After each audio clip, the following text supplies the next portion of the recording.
Assalamualaikum warahmatullahi wabarakatuh. Halo semua, perkenalkan nama saya Fuadia Harum Safitri, mahasiswi Ilmu Komunikasi Universitas Amikom Yogyakarta.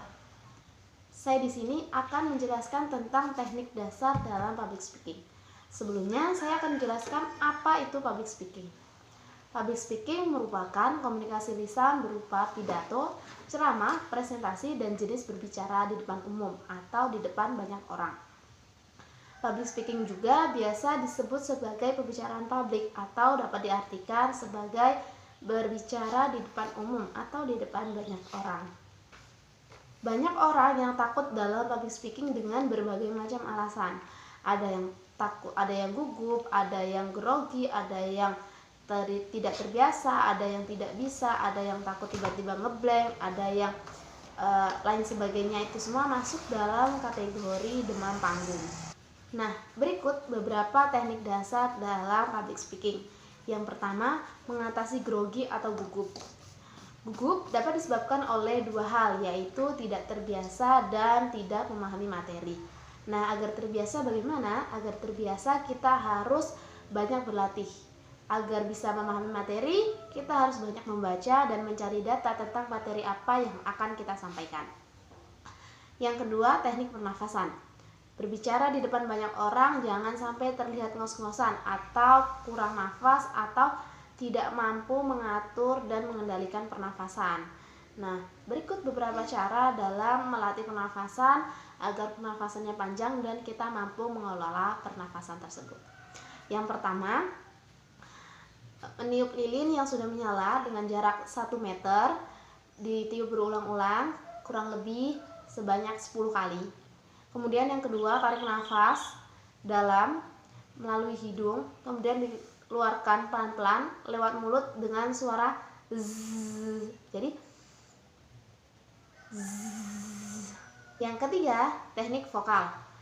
Teknik vokal itu yang terpenting adalah intonasinya yang benar. Kemudian stressing pada kata atau kalimat tertentu yang dianggap penting. Kemudian pelan saat pembukaan dan akhir, yaitu volumenya. Kemudian mainkan kecepatan berbicara, speech atau tempo. Kemudian jangan monoton, perhatikan juga artikulasi atau kejelasan kata atau kalimat. Kemudian pelafalannya harus benar atau pronunciation. Yang keempat, persiapan. Siapa yang tidak melakukan persiapan berarti dia sedang mempersiapkan kegagalan. Who does prepare, he prepares fail. Maka bersiaplah dengan mendalami materi, teori, topik, busana atau pakaian, dan juga kondisi fisik atau kesehatan harus fit. Maka latihan, harus latihan.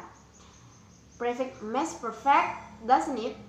Yang kelima, teknik membuka.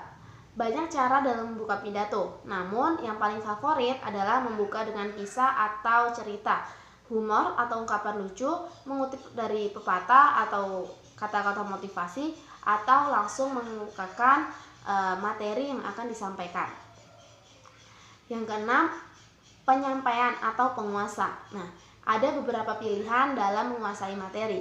Yang pertama, membawa atau menggunakan catatan kecil, contekan kecil atau using notes.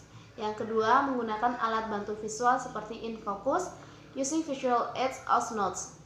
Ketiga, membaca naskah lengkap, reading completed text atau menghafalnya, memorize. Yang ketujuh, teknik menutup. Jika ingin mengakhiri pidato, beri tanda atau sinyal bahwa acara akan segera ditutup, akan segera diakhiri dengan mengatakan misalnya, demikian yang dapat saya sampaikan, semoga bermanfaat dan mohon maaf jika ada yang tidak berkenan. Wassalamualaikum warahmatullahi wabarakatuh. Jangan muter-muter atau menjadikan pidato jadi lebih lama. Demikian sedikit penjelasan tentang teknik dasar dalam public speaking. Jika ada kesalahan, saya minta maaf. Wassalamualaikum warahmatullahi wabarakatuh.